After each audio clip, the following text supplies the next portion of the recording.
Namaskar. Let us start this episode with Viruddha Aahar. Viruddha Aahar. Viruddha Aahar. Whatever combination is incompatible is called Viruddha Aahar.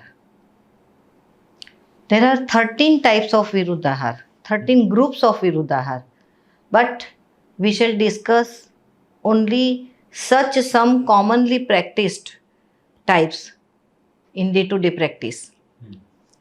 The first one would be the combination of milk with sour food, with salt, with fruits, with pulses, with onion. So many food are viruddha with milk. So when I explain this to the children, I tell them milk is a mischievous food, keep it separate. Don't mix with anything else. So not to remember the whole list. Second is equal quantity of honey and ghee. Mind you, honey and ghee separately are described as elixir. And yet, if they are mixed in the same proportion, then only it becomes viruddha. Okay. It would be interesting to know that when I was studying in post-graduation, one thesis was there upon the combination of equal quantity of ghee and honey. The doctor found that the emulsion made of it just escaped the liver and went to the lymphatic system directly. Even liver could not detoxify it. This was the project done upon the rats. Okay. So it is 100% harmful. We have no control over it.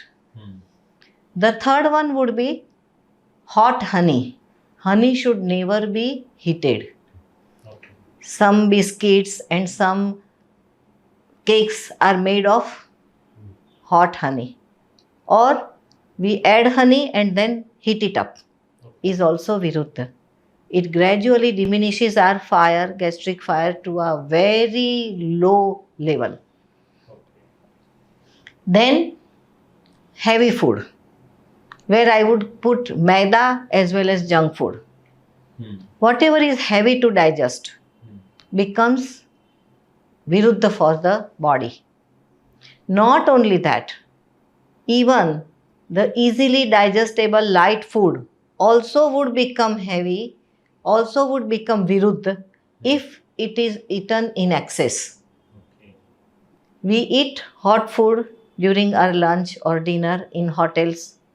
Then in between, after half of the food is over, we have chilled fruit punch, fruits or fruit juices, cold drinks. So many options we use. Even after that, again we consume hot food. This is also absolutely viruddha. Because the pores of the intestines from where digestive secretions come, they are contracted. So, Agni is very important in this case. Last one, maybe majority of the people would like that. Whatever food is not liked by the person is viruddha for that person. Okay. But again, don't misuse it to pamper your taste buds. But it is for the children, because sometimes if the child really doesn't like certain food and we force and force and force, that is not good. It would be viruddha for the child, so please leave it. This Viruddha Aahar is described as a poison for the body. Viruddham vitatham bhavet. So why so much so poisonous? Because as I told you earlier, it makes such a combination which is toxic for the body. And the second thing, it immediately hampers the Agni, the gastric fire. when there is any toxicity in the body, there are three main soldiers of the body. One is liver, second is kidney, the third one is skin. And you must be knowing nowadays how many cases of renal failure, liver cirrhosis, and skin diseases are found in the society. Maybe there are some other reasons also, but this is also one of the most important causes. While discussing about Viruddha Aahar, we frequently use the word Agni, the gastric fire. It is called Rogaha Sarve Api Mande Agnau. All the diseases are the result of Manda Agni, that is diminished fire, because it causes arm. What is arm? Arm is undigested sticky food material. Now, before going further, I would like to describe the digestive phenomenon in short. As we eat the food, enzymes of the mouth, of the stomach and intestines, they all work upon the food stuff. They break the food particles into the smallest possible size. That is digestion, so that the villi of the intestine can absorb these particles, and the particles enter the bloodstream, from where it goes to the whole body to nourish them. Now, when the food is not digested properly, means the particles of the food are left bigger, which would either not be able to enter the villi, or it might be entering with a difficulty due to the elasticity of the pores. Now, number one, if they are absolutely big and can't enter the villi, then definitely it will remain in the intestine only.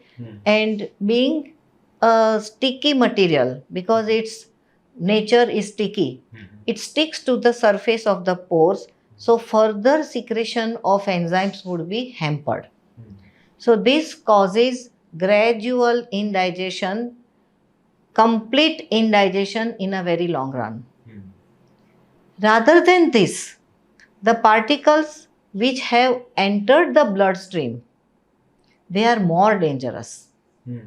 Because once when they get the entry in blood, each and every cell of the body is accessible to them. So wherever there is any type of weakness or some disturbance, the organ will get the disease very soon. So in short, arm can cause any disease in any organ of the body. No needs to count them. If you take digestive system, if you take circulatory system, if you take nervous system, skeletal system, all the diseases are rooted at the only one, that is arm. So here, after this much discussion, I think it is very clear that how much important is the digestion for health. We have covered almost all the principles. Now, we shall discuss the another unique concept of Ayurveda, that is Vekavrudh, which is also very much important to maintain the health. Again, Veg Avrudh, forcible control over the natural urges. We have 13 natural urges, list of 13. Okay. Can you please count? Hunger, Right, sleep, good, thirst, fine. vomiting, Yeah, vomiting not out of disease, but if some unnatural thing or some allergic thing goes inside the body, like mosquito or something, and then immediately as a reaction, if we vomit it out, that vomit comes under this, right? Okay. sneezing, Coughing, like vomit only. sneeze, Sneezing, good. yawning, yawning, flatters, passing gas, Okay. Tears. defecation, Tears. Passing urine. tears, passing urine, Sexual urge. sexual urge, Breathlessness. breathlessness on exertion. Okay. When beyond our capacity, we walk or we run, and then when we get breathless. So, usually we feel ashamed of it, and sometimes we try to control it. Correct. So, that also is very harmful. Okay. Almost all these 13 urges, if controlled forcibly, then it can cause immediate damage to the heart. Okay. The whole pressure of gas, it goes up. To remember them, I can divide it into 4 groups. One group is those urges, they are for the cleansing of the body, like urination, defecation, passing gas, etc. The another group is where it is for the nourishment of the body. They are the sleep, hunger, thirst. Next group is a defense mechanism of the body to protect the body when something comes to the body to harm it. That would be yawning, cough, sneezing, vomit. And the last one is to maintain the society, is sexual urge.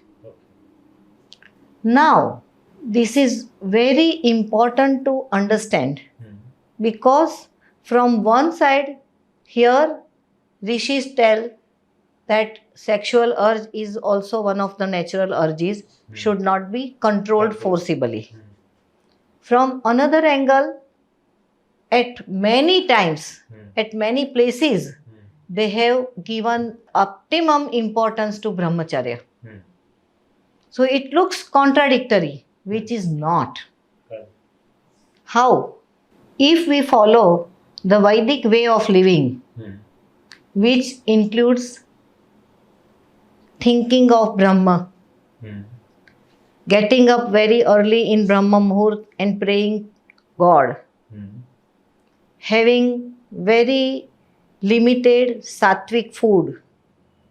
So, if this type of thinking and the whole conduct of life is on this line, then we shall hardly have the urge of sex. And after that, whenever it is there, we have to respect it. But remember again and again, the urge would be minimum. Just tell me how the current society and the youngsters, they are living in their life. I am ashamed to quote that I have come across so many young children, I would use the word, below the age of 20 also. When they had come to me for treatment, they just told, we are not virgins.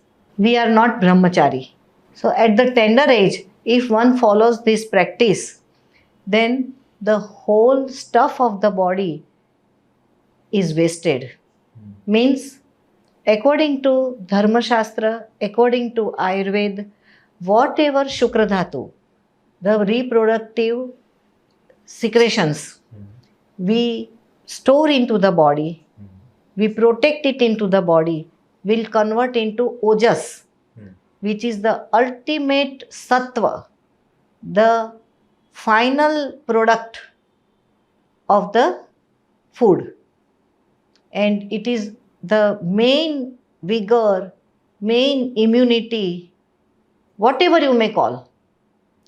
So, there is no conversion of Shukra Dhatu into ojas, and then our immunity will never boost up. And you all know the result of lack of immunity. Recently, we were all hit by corona. What was the reason? So, please follow these tips as much as possible if you really want to live healthy. Otherwise, your future is in your hands only. Best of luck. Thank you.